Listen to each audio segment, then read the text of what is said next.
So, what I'm going to present now, obviously, is our point of view. And as you know, views are very subjective, and there are a million ways to make money in the world. We believe the way that we invest is a very good way to make money, and our track record has shown that we were able to make very good returns with our approach. So obviously it doesn't mean that other approaches won't create extraordinary returns as well. So perhaps quickly as background to our team. So our team is called Barclays Natural Resource Investments, and we're basically part of Barclays Capital, which is the investment bank of Barclays Group.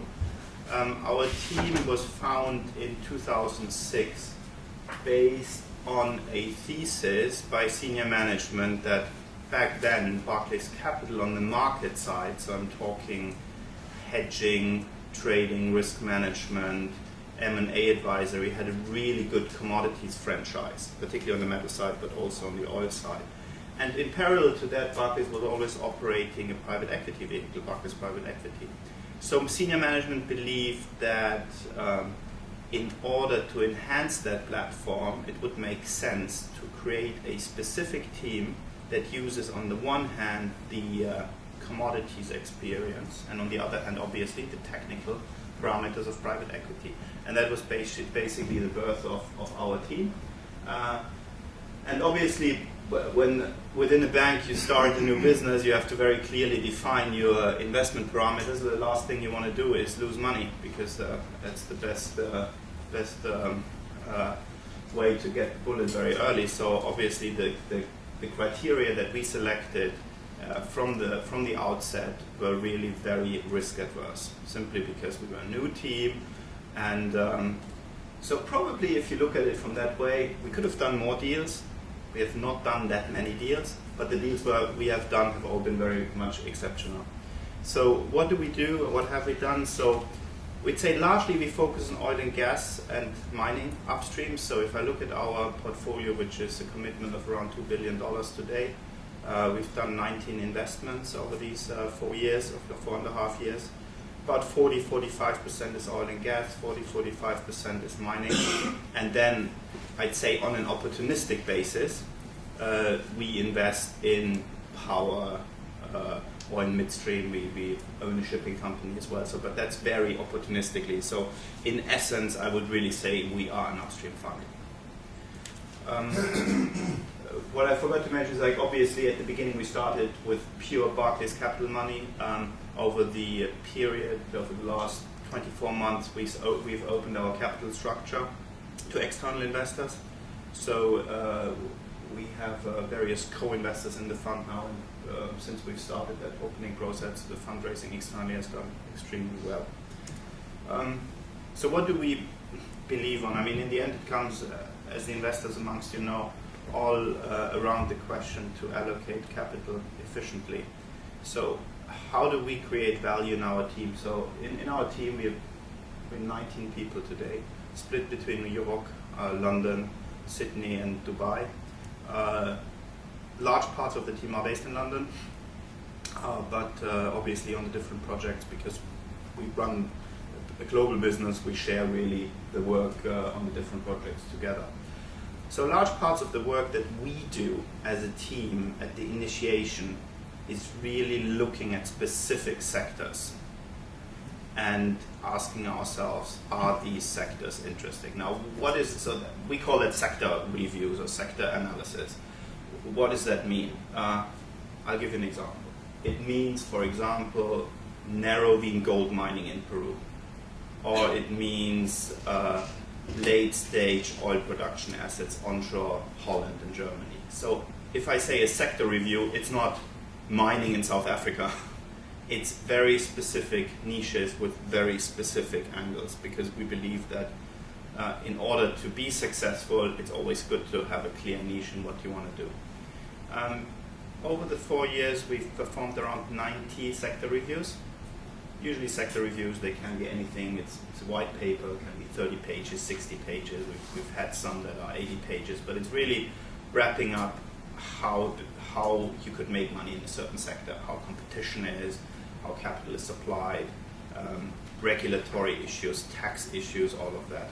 And that sector work is usually not done just by desktop work, meaning Googling and using the databases. It's really picking up the phone and talking to people like the mining guys amongst you who are on the ground, who understand the business. So usually in the sector reviews we have 10, 20 people we talk to, and by talking to them we understand much better the inside of the sector. Plus, what usually happens then is, because our investment approach is management-led, so in the end we are looking for management teams, not primarily for assets. Why is that? That's because we believe that the right management team will always lead us to the right asset, and even the best asset in the world, if it's run by a poor management team, will still not make you money. So in the first place, we believe that with the right management team, you'll have the right way to make money. So within these sector reviews, because we talk to a hell of a lot of people, we usually find references. Oh, you should talk to this guy. Why don't you talk to this guy? I know this chap has been looking at the project, and that's very often how we identify management teams. And just as an example, out of the 90 sector reviews we've done, we've deemed about 30 interesting. Another 40 we said we have to do some more work to understand really what the opportunities and risks are in the sector, and 20 we've deemed to be not interesting upfront. So that's basically how we start off. If you look at it, so 90 sector reviews, we have talked to around 800 management teams in 4 years. We've backed 19. So that's, I mean, that doesn't only reflect the work that we do, spending a lot of time on the phone, spending a lot of time traveling, meeting people, but it also means our idea really is just to back the best of the best, because we believe that's how we create extraordinary value. I think that's it for this. Do you have any questions relating to that, or? Might wait till the end of the presentation, I guess, but be particularly interested in what niches or sectors are looking compelling at the moment. Good question. I mean, it's a very generic question. Perhaps I'll answer it during the subsequent slides. Otherwise, I'll put it at the end. One of the big things, and all of you are aware about that, is obviously with commodity prices where they are right now. A lot of projects, if you use the forward curve of the price, look very interesting. Now, does that mean I want to buy a gold mine in Colombia that makes money at $1,500 an ounce of gold? I mean, there might be some guys amongst you who want to do it. I definitely don't want to do it. Now, this chart really shows you one thing, is like if we all look back, we're all experts. We can all say, it was obvious prices would go down in 2008. It was obvious prices would explode. But in the end, so what this chart basically does, it compares the actual price, which is the gray continuous curve, with the forecast of a research bank. And as you can see, in the bull cycle, 03 till 08, I mean, the banks were always, the research departments were always underestimating the bull potential. Whereas like when the crisis really hit us in 08, they were overstating it. So that doesn't only show that it's a real difficult assumption to make prices in your models, but it also shows that markets are not necessarily rational, and particularly, I mean, if we look at commodities that you can liquidly hedge, like copper, lead, oil, all of those very liquid stuff. Obviously, once we talk about industrial minerals, cement, iron ore, where you don't have the amount of liquidity, it's a different question. You have different assumptions. But so for us, if we look at projects, and because very often at the project stage where we look at, so I would tend to say that we don't look at pure exploration projects, simply because in terms of risk profile, any project where we have a digital result, meaning you put one in and if things go bad, you get 0 out, is not the risk profile we want. Risk profile we want is we put one in if it really goes bad, we lose 10%, so we make 0.8, 0.9 money, 10, 20%, but we can make 2x or 3x. So the way that we handle that is basically that in our models we use very conservative price assumptions. And I think we are, compared to a lot of the other investors in the markets, we're very conservative. So for example, we have a gold company in Peru who is basically buying polymetallic assets, mainly narrow-beam gold assets. And when we started backing that business in 2009, we used an assumption of $750 an ounce. We haven't changed that assumption because we want to make sure that we can make the 2.5x that we want to make with that business at $750 an ounce gold. Because it's obvious that at $1,500 you'll make a lot of money, but at the current price levels, I mean, obviously we don't want to risk that if whatever happens, prices drop and you lose money. So I think that's an important point to make. Obviously, over a lifetime of an asset, and you all know that better than I do, is like after the exploration stage, development stage, once you get into the production stage, things change, because then once you have production ongoing, I mean, you can make an assessment to hedge and say, okay, I want to hedge some of my downside risks. So once you have production and you're sure about your production, your offtake, and all of that, that conservative view might change a bit because you have the ability to hedge. This is always an interesting slide. I mean, people always, investors always look at the cost curve of a certain project, where the project is on the cost curve. This was the copper cost curve of 2009. So what has changed, so I've just read a research paper which basically does the following. It models a 3.5% growth of copper demand, which basically means over the next 5 years there'll have to be roughly 3.5 million more tons of copper being produced. So if you consider all the brownfield projects that are there, and you think, or you consider them being done, and you look at the pipeline of greenfield projects, and you split those greenfield projects on the cost curve, you will actually see that in order to achieve that growth of 3.5% a year, the cost curve cutoff is at $6,200 per ton, which equates roughly to $270 a pound or something like that. So this is a macro assessment. So this is like an assessment saying, okay, basically, if I invest in a copper project today, I know that in 5 years' time, if demand grows by 3.5%, I know that as long as I've bought above 6,200, I make money, because that's the pipeline of the projects in the best case scenario. But obviously, as an investor, you always think different, because my objective is not to produce copper for 30 years and to love my asset. I have no emotions with my asset compared to many geologists. I want to do something to my asset, transform it, create value, and then sell it.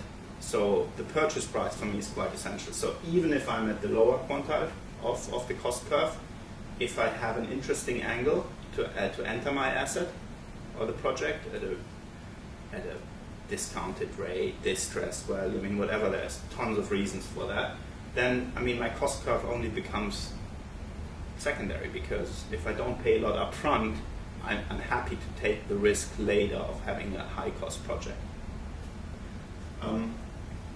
That's basically on that slide. What obviously is very important here, and I think the world has changed a lot in that sense, is that you have also got to look at the forward cost curve. So obviously this is the actual cost curve 09. So with certain inputs, particularly the metals mined where you have high energy input, for example on the nickel side, I mean, research analysts have a very strong belief energy prices will continue to increase. So that means if you look at projects today that will come up into production in 3, 4, 5 years, you'll have to ask yourself the question, how does the forward cost curve look for those projects? Because energy might be much more expensive. I mean, you all know the issues about energy in South Africa for platinum projects. So that's an angle. Obviously, it's very difficult to assess because you have to model it yourself, and there's no public data around it. You have to make a lot of assumptions around it. But I mean, forward cost curve considerations on inflation, on increase of certain input costs is very important. Yeah, I think most of that I've already summarized here. I think the last point, obviously, and that's where all the financial modeling really comes in place, is that over the lifetime of an investment or of a project, a lot of things can change. I mean, I'm not only talking about input cost, I'm also talking about political risk, I'm talking about, like changes in the government. I mean, for example, look at Peru. I mean, when Humala was elected, I mean, the stock markets there decreased. I mean, how is he going to manage the natural resource sector? Is he going to become a second Chavez, or is he going to be closer like Lula in Brazil? I mean, those are questions you need to ask yourself, and that's something you can't, I mean, you can model it to a certain extent, but it's very difficult to put a hard number next to it. So, what do we look for? And what makes you or a management team that we are talking to potentially hit the ratio of 19 and 800 is the following. One of the key points really is skin in the game. So if you come to us and you say, I have the best project in the world, I have 10, 15 years track record, this is what I have. I will ask you the question, so if it's such a great project and you believe in the project, how much of your own money will you put in? And then the answer comes back, oh, wait a second. I'm the industry expert, I run my project, you have to pay me a high salary, but my own money? No way. I mean, then it's not our team. Because we strongly believe that we have to align our interests. Now, it's easily told, but a lot of the times this happens. Once you pop up the question and say, how much of your own money are you willing to put in? Like a lot of people just say, no. And why is that? And it's because, I mean, we are private equity investors.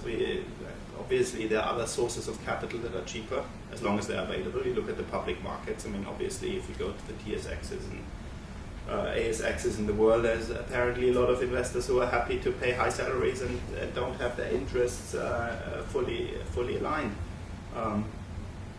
So what does it mean in specific? In specific, that means that obviously if we sponsor a project with 100 or 200 million, management team will never invest a significant portion because they, after 10, 15, 20 years in the industry, they will simply not have had the capability to save a lot of money. But it's not the amount that management co-invests with us is really not in relation to the project, it's in relation to their personal wealth. Because if a manager had a wealth of 100,000 and he puts $20,000 in there, for him it's a lot of money. If he loses those $20,000, it'll hurt him because he lost 20% of his personal wealth. If he has 10 million and he puts $10,000 in there, it doesn't matter. So for us, the question is, how much skin in the game do you have to have in order to, have a selection criteria of not wanting to do every project, but to do the right project and to feel it if you don't do the right project. We always put in the relation to the personal wealth. If I sometimes look at management teams that come in and they say, okay, their business focus is Africa, South America, and Asia, all base metals or polymetallic assets, and they say, okay, wait a second, where's your focus? So I think clear business plan to make money, very often it's much easier to show that when you have identified a niche where you have shown in the past that you have inside track, where you know the sector, where you know the assets, and don't be spread all over the place. Proven track record, it means obviously something that many managers and industry practitioners, if they've been 5, 10 years in the industry, usually they have something to show. So part of our due diligence is a lot of reference calls. So all the management teams we backed, I mean, in general, I would say we probably made between 30 and 50 reference calls. So that's people who work with the guys, people who work for them, who were their bosses, who were other people in the sector. And it's interesting because when you do these calls, you make the first 5 calls, make the second 5 calls, you had 10 calls. The difference between the 10th call and the 20th call is not that big anymore. After 10 calls, you roughly know how the track record, the personality of someone is perceived by his colleagues or his people who work for him or his former bosses. And then obviously what we always look to have, and I mean that's probably one of the most difficult ones, is to have the inside track and the specific angle to something. So again, the business we backed in Peru is a guy who ran a public company in Peru before. He's Peruvian, he speaks Spanish, he looks like a Peruvian, he knows how to do business there, he's from there. He's not the Canadian guy who brings me a project in Peru and who's never been in Peru in his whole life. So I think that's something that we always look to. For example, we have an oil and gas business in Holland and Germany, which is run by a guy who was the former CEO of the NAM, which is the Shell joint venture in the state, or Shell state joint venture in Holland, which ran all the oil and gas assets for Shell. So there's somebody who's been there for 20 years and done exactly that. So that's what we usually look for. What we don't look for is, obviously, we're not here to build a major. It's not our objective. We also, as I said, we're not here to make price bets. If I want to do price bets with my money, I can go on the stock exchange, buy futures, or just invest into gold notes or ETFs or ETPs or whatever's around. We don't look for management teams who don't want to invest their own money, particularly when they tell us it's a 4x deal and they still don't want to invest. So obviously, in terms of size, we're not the type of investor who would, by our own, build a $4 billion mine. That doesn't mean that we are not in a position to partner with other investors to make larger projects. And as I said before, I mean, as a private equity investor, you go in there, you create value by some kind of transformation, and after 4, 5, 6 years, you sell the asset with a profit. So we're not in there to supply for 30 years. And as I said before, we really don't like to back teams that have not worked in the country, that they have a business plan before.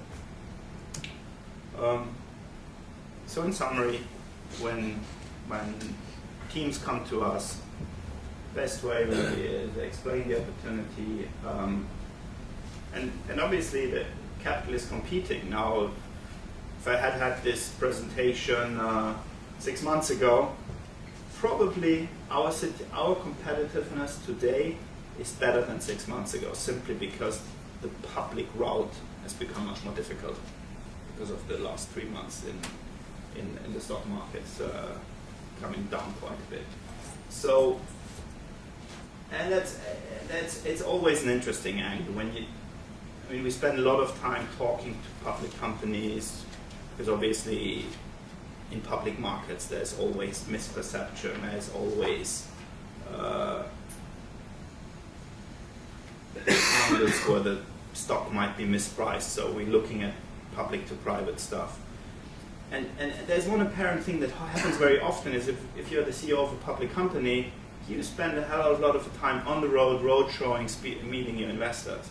And what we really like to do is give our management team a platform where they say, we'll give you 100 million, we'll give you 200 million, but we want you to focus on your project, on the business. We'll take care of the funding. So one of the other things, obviously, be realistic, know your audience, invest in your story with hard cash, coming back to skin in the game. Be focused, I've mentioned that, pick a niche.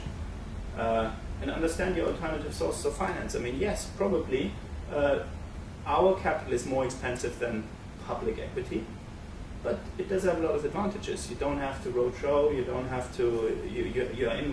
We are effective partners for the time of the project. So what does it mean? It basically means that we both have veto right. I mean, you don't have that if you run a public company. Questions? So, what are we looking at? How much time do we have for questions? We have a couple of minutes for questions. Okay. Are there any questions from the floor? Yes, please. Yeah. Can I ask what was the defining criteria for the 19? Can you put it into certain categories, or is it always management? Or is it No, I think it's a combination. You can't really say it's one specific factor. So there are certain criteria which are no-goes for us. So all of them have co-invested. And all of them have co-invested a significant portion, whatever that means, of their personal wealth. all of them always? All of them. That's if somebody doesn't co-invest, you have to look somewhere else for capital. I mean, that's just, it's same for me. I mean, we work in the fund. We hardly see any cash bonus. All our money goes into the fund. When we started, we all had to put our own money in. So we have to put the money where our mouth is. So, and I think that just makes things in life a lot easier. So you've got some skin in the game. Oh yeah, I mean, 90% of my personal wealth is in the fund. I mean, that's like everyone in our team has that, and I think it's in order to be credible towards investors and towards your own business, that's the way you have to do it. Have you seen Dragon's Den? No. You've not seen Dragon's Den? No, you should look it up on the internet, it's on the iPlayer. You'd be very amused. It's a British program on the television. Yeah, I hardly watch it on TV, so yeah. I watch Bloomberg during the day. A couple of things from those guys. You could probably teach them a couple of things as well. Yeah. Any other questions from the floor? So the sector that currently are interesting, I mean, it's really a question about what risk you like. I think right now, obviously, emerging markets and particularly, let's say, countries that have a higher than average political risk have attracted a lot of investment. Okay, so we've probably never seen so much company. I mean, look at London Stock Exchange, Kazakhstan, West Africa. I mean, investors think like they can operate there like in the UK or in the US. I mean, and I think that for us gave a huge opportunity, because if I look at our portfolio, about 40% of our portfolio are actually in developed countries because they're overlooked assets. So for example, in Europe we have an oil and gas business in Holland, Germany. We have an oil and gas business in former Yugoslavia. We have a wind business in the US. Some of these, or we have a gas business in the UK. And these are all very specific assets that need an inside track, need people to understand the technical challenges, the geological challenges, but they are undercompeted. You don't find the same run on these projects as you find in some of these more difficult political environments. Yes, please. So you don't invest in the exploration stage, but at what stage would you invest? We're talking from pre-feasibility, where do you start to look, what part of the curve? Well, I would say, I mean, it's a question that we always face day to day, and it's not a question that I can answer you black and white.